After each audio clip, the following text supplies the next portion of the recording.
Assalamualaikum warahmatullahi wabarakatuh. Kami dari kelompok 6 akan mempresentasikan tugas biologi sel dan molekuler.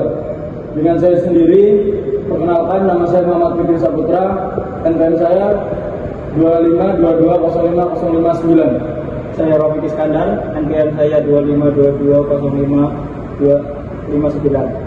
Perkenalkan, saya Dinda Indiana dengan NPM 2522050555. Perkenalkan, saya Dina Antiani dengan NPM 2522050558. Perkenalkan, saya Yaka NPM 25220506. Saya Mutiara dengan NPM 25220505. Rehan, NPM saya 2522050554. Saya Buat NPM 25220501. Saya Amil Almari Cicahamun dengan NPM 25220560. Assalamualaikum warahmatullahi wabarakatuh. Salam Om Swastiastu, Namo Buddhaya, salam kebajikan. Perkenalkan, nama saya Muhammad Fikri Saputra, perwakilan dari kelompok 6. Di sini saya akan menjelaskan tentang bagian sel hewan dan fungsinya. Yang pertama itu membran sel. Membran sel adalah bagian paling luar yang membungkus sel yang tersusun atas lemak.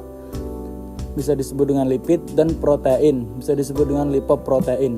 Fungsi membran sel sendiri yaitu untuk melindungi sel, mengatur keluar masuknya zat, dan menerima rangsangan dari luar. Yang kedua yaitu ada nukleus. Nukleus adalah inti dari sel yang mengatur dan mengendalikan aktivitas sel, baik itu metabolisme hingga ke pembelahan sel. Nukleus juga ditemukan pada sel eukariotik dan mengandung sebagian besar materi genetik yang bentuknya DNA linear panjang yang membentuk kromosom bersama protein-protein. Fungsi dari nukleus sendiri itu untuk menjaga integritas gen-gen, mengontrol aktivitas sel dengan mengelola ekspresi gen, menyiapkan informasi genetik, tempat terjadinya replikasi, dan mengendalikan proses metabolisme dalam sel. Perkenalkan, nama saya Anggi Zahamun. Pada kesempatan ini saya akan menjelaskan tentang kromosom. Kromosom adalah struktur berbentuk benang atau batang yang terdapat dalam inti sel atau nukleus makhluk hidup eukariotik seperti manusia, hewan, dan tumbuhan. Kromosom berfungsi sebagai paket yang sangat terstruktur untuk menyimpan dan membawa materi genetik, yaitu DNA. Nama kromosom itu berasal dari bahasa Yunani, yaitu kroma atau warna dan soma atau badan, karena struktur ini dengan cepat mudah menyerap zat warna saat diamati di bawah mikroskop. Pada manusia itu terdapat 46 kromosom atau 23 pasang di setiap sel tubuh atau somatik yang dibagi menjadi kromosom atosom atau kromosom tubuh itu berjumlah 22 pasang. Dengan fungsi utamanya itu adalah menentukan sifat-sifat tubuh atau warna kulit, tinggi badan, dan sebagainya selain jenis kelamin. Sedangkan jenis yang kedua itu adalah gonosom atau kromosom seks yang berjumlah 1 pasang dengan fungsi menentukan jenis kelamin atau XX untuk perempuan dan XY untuk laki-laki. Saya Mutiara, saya akan menjelaskan tentang sitoplasma. Sitoplasma adalah cairan sel dan segala sesuatu yang dilarutkan di dalamnya, kecuali nukleus, inti sel, dan organel, serta sitoplasma terdiri atas protein, material, dan air. Sitoplasma bersifat koloid kompleks, yakni tidak cair dan tidak padat yang dapat berubah tergantung konsentrasi air. Jika konsentrasi air rendah akan menjadi padat lembek disebut gel, sedangkan jika konsentrasi air tinggi akan menjadi encer disebut sol. Fungsi sitoplasma itu terbagi menjadi 2. Yang pertama, tempat berlangsungnya metabolisme sel. Yang kedua, sumber bahan kimia sel. Selanjutnya, retikulum endoplasma. Retikulum endoplasma adalah bagian sel berbentuk benang-benang yang terdapat di inti sel. Retikulum endoplasma terbagi atas 2, yakni retikulum endoplasma halus (REH) dan retikulum endoplasma kasar (REK). Yang pertama, alat transportasi zat dalam sel sendiri. Yang kedua, mensintesis lipid dalam sel REH. Yang ketiga, membantu dalam detoksifikasi sel-sel berbahaya pada sel REH. Yang terakhir, sintesis protein REK. Selanjutnya yaitu ribosom. Ribosom adalah organ sel yang padat dan kecil dengan diameter 20 nanomilimeter yang terdiri atas 65% RNA ribosom rRNA dan 35% protein ribosom ribonukleoprotein atau RNP. Ribosom bekerja dalam menerjemahkan mRNA untuk membentuk rantai polipeptida protein dengan menggunakan asam amino yang di bawah tRNA pada saat proses translasi. Di dalam sel ribosom juga terkait pada retikulum endoplasma kasar REK atau membran inti sel. Fungsi dari ribosom sendiri yaitu tempat berlangsungnya sintesis protein. Selanjutnya yaitu badan Golgi.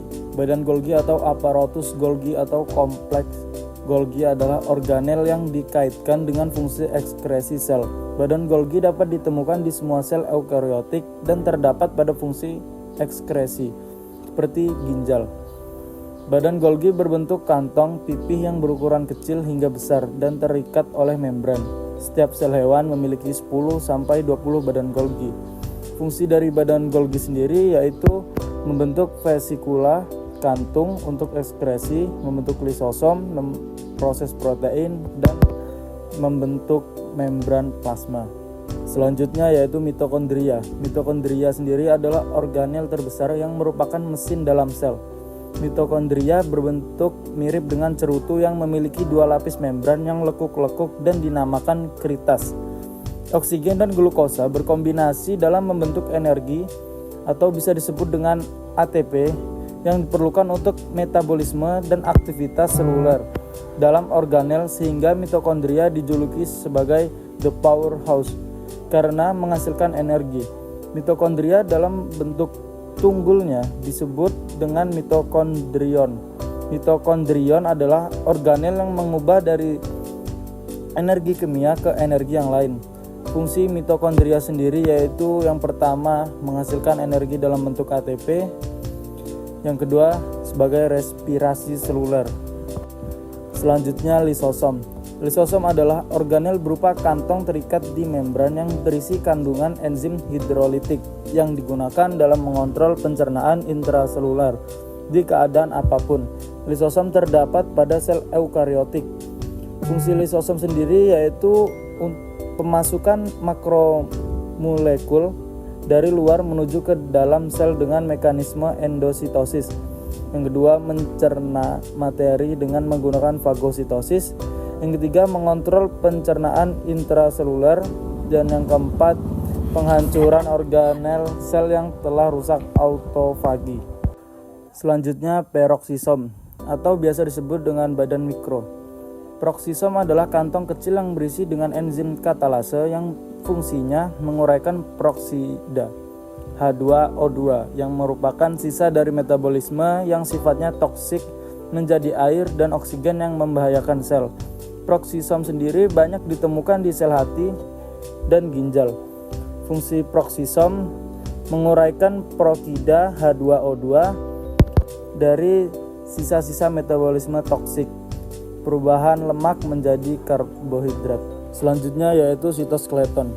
Sitoskeleton adalah jaringan protein filamen yang membentuk kerangka internal sel eukariotik. Ia memberikan dukungan struktural, memungkinkan sel bergerak, membelah, dan mentransportasikan bahan di dalamnya. Sitoskeleton terdiri dari 3 komponen utama. Yang pertama mikrofilamen, filamen intermediate, dan mikrotubulus. Struktur ini dinamis dan dapat berubah bentuk sesuai kebutuhan sel. Fungsinya sendiri yaitu membentuk spindel mitosis selama pembelahan sel, memfasilitasi transportasi vesikel dan organel, misalnya dari aparatus Golgi ke membran plasma, serta mendukung struktur sila dan flagela untuk gerakan sel.